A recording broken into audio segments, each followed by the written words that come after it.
Welcome back, friends, and it's so good to be back with you. Appreciate your time and attention today. I'm with Steve.Autrey, as always, from Denver United Methodist Church, Thompson at Huntersville. And as we read the Bible through together in a year, we are in some fascinating parts that I hope you're finding fascinating. We want to begin today's conversation with a little conversation of who is said to be one of the wisest, maybe the wisest person who's ever been recorded, and his name is Solomon. His name is Solomon. That's all I got. I'm done. He's taking it from here. So we're going to dive in a little bit and talk about Solomon and what made Solomon so wise, what made Solomon such an effective king, and then what was the downfall of Solomon. So let's recount a little bit about who was Solomon's mom. Do you remember? Bathsheba. Yeah. So and he wasn't the only one who had a claim to the throne. Right. His brother Adonijah was the oldest. Say that 3 times. Yeah, Adonijah. Yeah. So Solomon was not the oldest son. David had a number of sons. It turns out that there was quite the controversy when it was time for David to die. Turns out that David preferred Solomon, but it had to take Bathsheba to go into David on his deathbed to go in and request, because Adonijah had already made the assumption, hey, I'm going to be the next king. I'm the oldest son. So here's just a bit of advice for all of our listeners, because they're looking to us for wisdom. Oh, good Lord. Make your intentions for what you want after your death very clear. Because, again, this is an aside, but how many times have we seen families really just splinter and fall apart because there was no clarity around what someone wanted, whether that's through a will, which is the best way. But I would just encourage you, make sure that you have those conversations with your family about what you want and what you would like to see. David drags this out. This could have been, if David had have done a little pre-planning, then we wouldn't have gotten into this mess. But it becomes a mess. There's a competition for the throne that Solomon eventually does win. So Solomon's the king. Yeah, so Adonijah assumes he's going to be king, kind of starts the process of getting anointed and appointed as king, and then finds out, no, Dad wants Solomon to be king, and puts him on his donkey and sends him out, and the prophet says, yeah, this is the true king, and really sends the whole kingdom into quite the uproar. And thankfully, there is not the bloodshed at that point that could have followed, but the kingdom is then secured in the hands of Solomon. And let's talk for a little bit about what it was Solomon was known for. Several different things, but chief among them was wisdom, and that famous story in the Bible about him praying for wisdom. That would be 1 Kings 3, verses 3 through 14, where Solomon has a dream. God says, "What do you want?" Rub that magic genie, and you're going to get anything you want. Right? Yeah, and he really could. He could have asked for anything, and Solomon asked to be wise and discerning. And God's like, because you've asked for this, and I want to give you this, I'm going to give you all the rest of the stuff too. Yeah. And he gets all the stuff. So Solomon does secure, and we were talking a little bit earlier online. So David had reigned from about 1000 BC, rough and dirty, for about 40 years.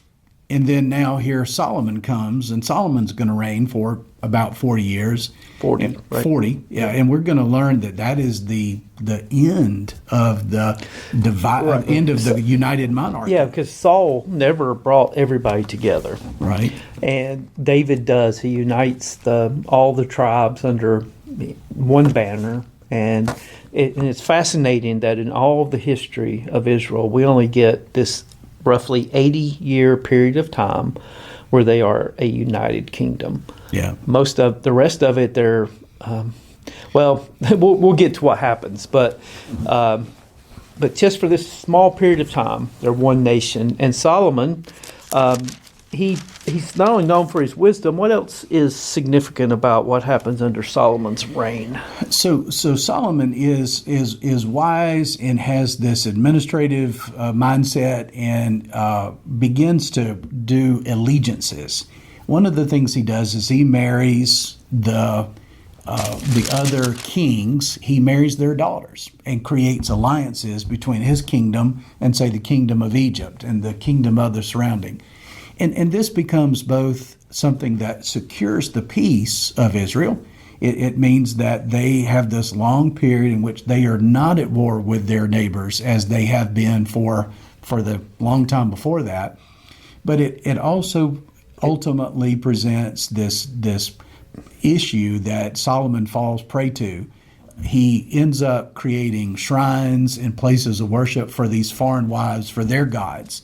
And so that ends up becoming a real problem. Yeah, so it's almost like the answer he seeks security through political means, and he establishes that.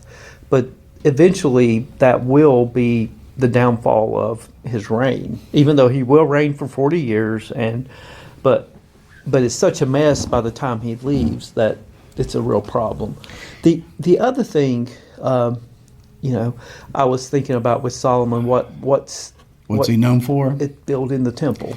Building the temple, he discovers that Dad had made a lot of preparations, but David was not the one to build the temple.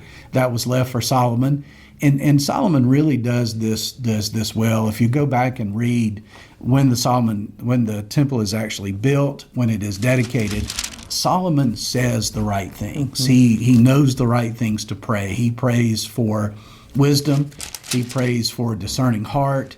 He prays that we will always do those things that are pleasing to God, obeying all of the commands and ordinances that God has given. And there is I think this natural, deep longing in Solomon's heart to be faithful to God, just like his father David had been faithful to God. And I think, he absolutely does want to do that. But his best intentions he drifts. And I think drift is a lot more dangerous than we realize. Mm.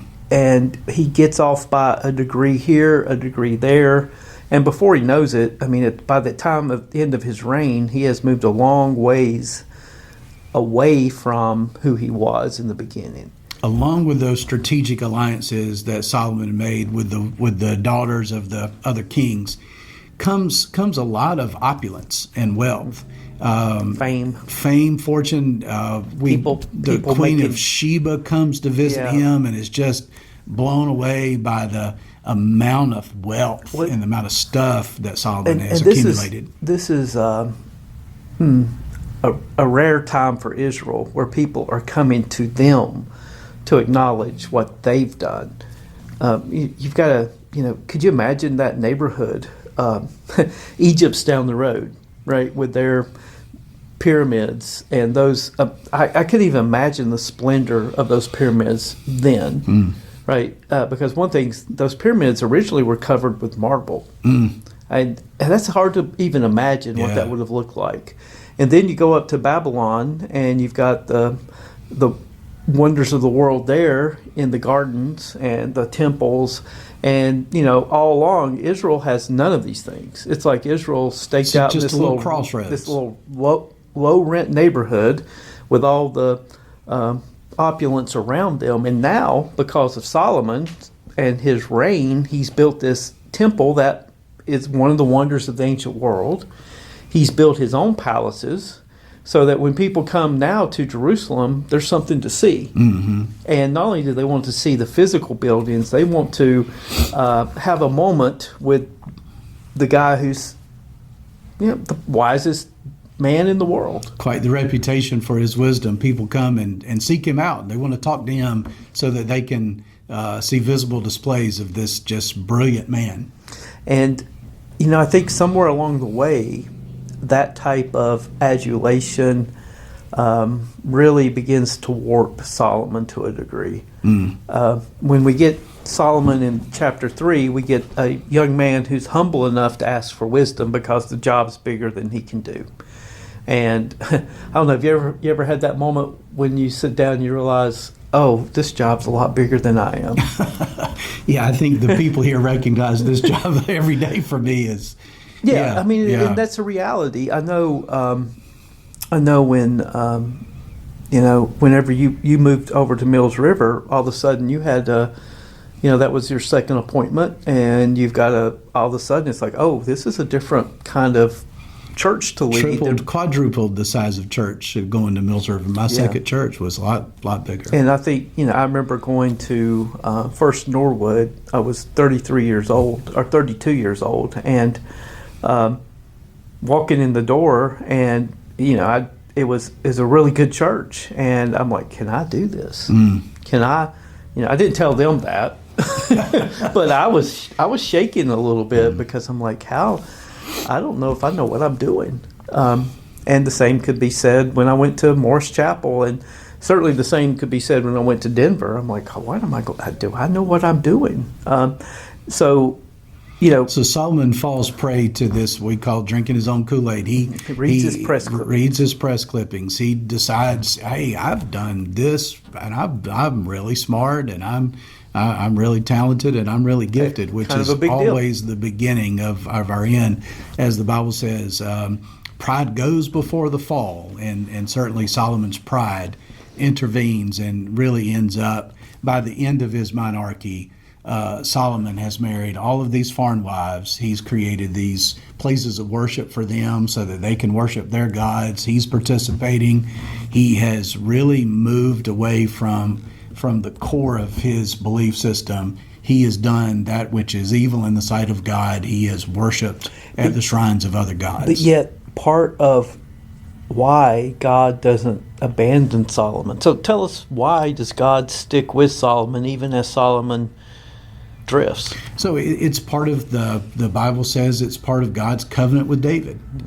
David, somehow, in spite of the flaws that we certainly talked about David, David was God's man.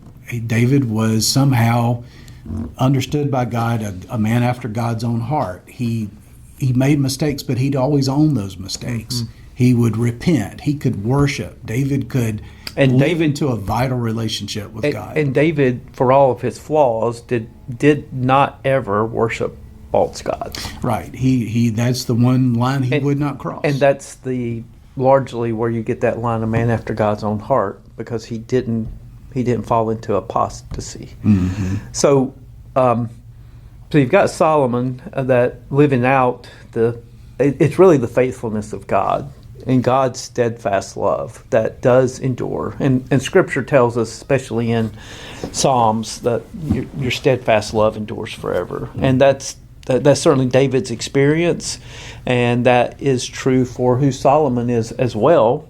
And not that Solomon doesn't accomplish amazing things, but he's certainly kind of clinging to David's coattails, at mm-hmm. least in the relationship to God. And so as we near the end of Solomon's reign, we get these stories about Solomon has drifted, as you correctly say. And so we begin to look at the transition as to what's next. And these are fascinating stories, and this is where we're going to go at Huntersville this coming Sunday. So when Solomon dies, he has this son named Rehoboam, who is the select. He's the choice. This is the one who is going to. He is the one who's going to. Hang on. How about cutting off your phone? Cutting that off. So he is the one who is going to take over his dad's kingship. So he is in this space where Judah is where he's from. Judah is the center point. Jerusalem's in Judah. It's the place where it's the capital. They're strong.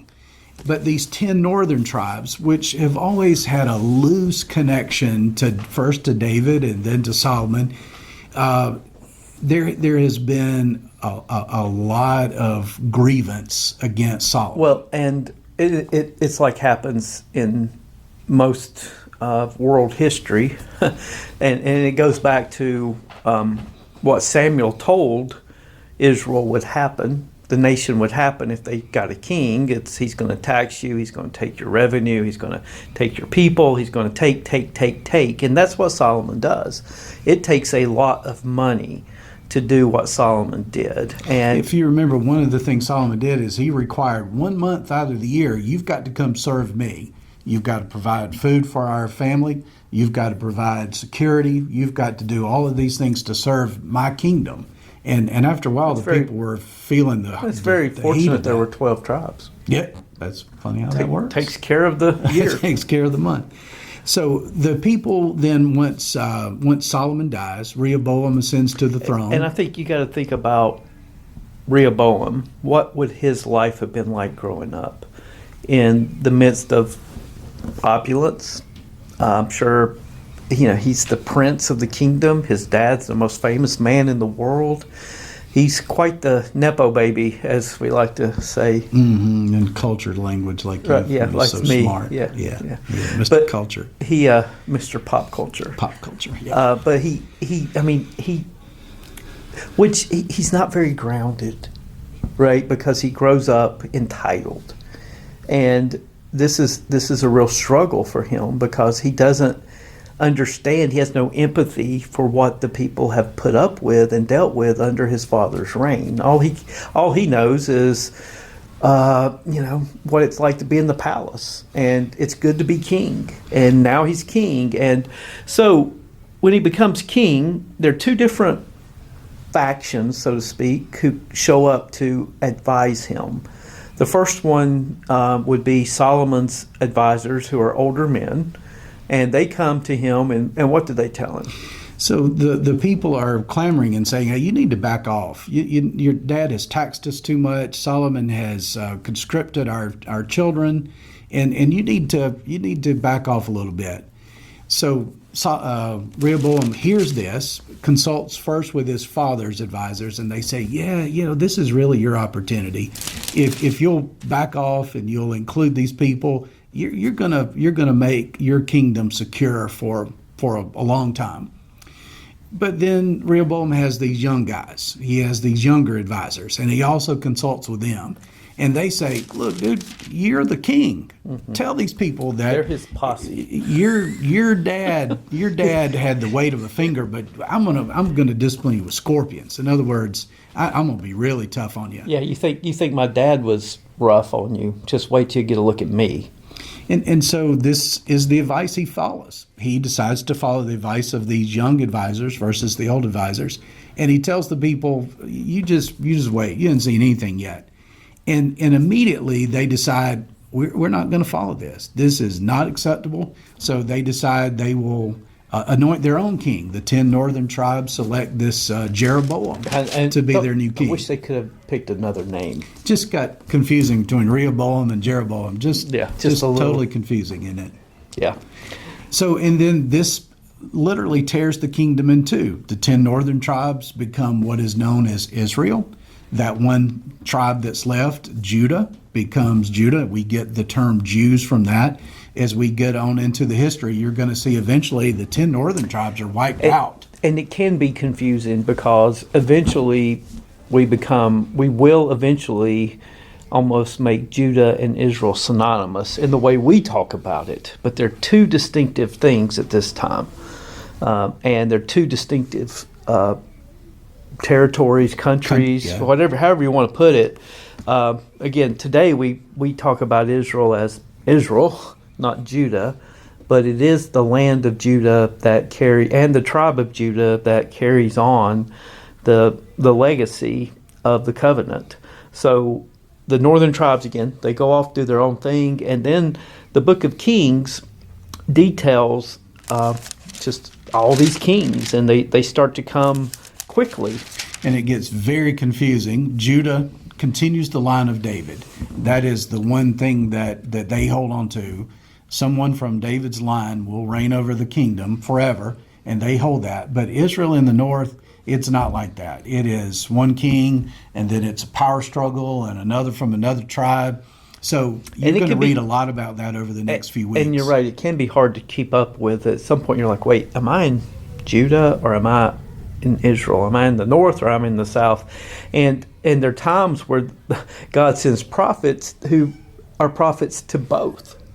So you end up with sometimes the prophet is down in Judah, sometimes the prophet's up in Israel. So it can And be. they end up fighting against each other. They're the tribes, the ones that were the people called Israel, called by the same covenant. They end up fighting against each other. Occasionally they'll come together and fight against a foreign enemy, but for the most part, over these next couple of hundred years, 300 or so years, it is going to be just this chaos. Good way to put it. Good way to put it. Good way to Chaos. put it. So as we kind of conclude our little bit of our time together today, the focal point that I'm going to be talking about on Sunday is this north-south divide and the reason why it happened. And I just want us to think about pride, arrogance. I want us to think about that whole idea that Rehoboam says, you haven't seen anything yet. And we still believe that in even today's world, human beings, we may feel very different than these biblical stories, but the reality is we still live with a lot of these same struggles. Well, right, and I'm going to be a week behind you on that conversation. That's generally where you are. That's a week pretty much behind it, me. at It's least a pretty much- week. Yeah. I'm also several years behind you in age, so don't You forget didn't that. have to go there now. The not actually not as many as I'd like to admit. Yeah. The You're but catching up fast. Yeah, really, I am. But the idea of who you listen to is in that, and who you listen to really matters. And you might step back and go, "Well, I'm my own counsel. I take my own counsel." No, we make decisions based on a lot of different reasons, and often one of the primary drivers for our decision making is who our peer group is. And beyond that, it's it would probably shock us to think about how much our decisions and our attitudes are influenced by the TV shows we watch, the commercials we consume, the media ads that show up in our phones. You're gonna keep on. I'm going to keep on. Yeah. Bro, he's going to You're meddle doing that now. preacher thing. If you're around Yeah. a bunch of preachers and somebody says anything and somebody go, that'll preach. Yeah. You're like, I don't know if that will. But the idea is pay attention to who's in your ear, because who's in your ear may not be giving you the best advice. And may not be the full truth that we think it may represent. So I think that's a real lesson for today. Be careful who you're listening to. Be careful that you're not getting all your information from one source. Be careful that if you can always weigh on the side of humility, if you can always weigh on the side of choosing the opposite of arrogance and pride and this determination that I am so wise and so smart that I might need to listen to a dissenting voice.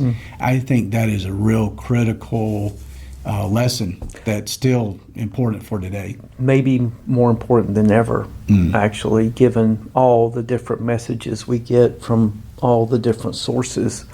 And the fact that you can, and it's interesting because Rehoboam, they tell him what he wants to hear. And of course, these young men have something at stake too. They're like, hey, we want to be with you, and we want you to, we don't want you to give up this rich lifestyle, because that's what it would mean if he were to do what the older men said. It means the power of the monarch would decrease, and there's not many monarchs who are willing to see their power decrease. I think even as pastors, we can fall into this trap. A lot of times, I think there are people in the church who say, you should really look at this from a different perspective, and they won't approach us because they think somehow either we're unapproachable, or they're going to hurt our feelings, or it's not appropriate for them to say stuff. But boy, I tell you, we need the input of people. We need to hear what the people are thinking, and this church making decisions are not that different than out in the other part of the world either. It's Right. Sometimes you need to hear what you know you don't want to hear, but you need to hear it. Right. And the real wisdom comes from probably knowing who to listen to. Mm-hmm. So Kings also, First and Second Kings, also gives us a couple of other amazing characters that will be very important in understanding the New Testament, because a lot of what we're trying to do is establish knowledge of the Old Testament so that we can understand the New Testament, which is where we will be introduced to the person of Elijah. And tell us a little bit about Elijah. Well, Elijah is said to be the greatest of the Old Testament prophets. Elijah and John the Baptist in Jesus' statement are said to basically be synonymous. He said John the Baptist was Elijah kind of reincarnated. Elijah is the greatest prophet because he stands up to the corruption, especially of the northern tribe, calls them out and says, this is not right. And this is what's going to happen because it's not right. And he points toward this looming exile, which is the next monumental event in the life of Israel. You will probably recognize, whether you've read the Bible or not before. Elijah, he in particular has to deal with the person of Ahab, who's married to a woman named Jezebel.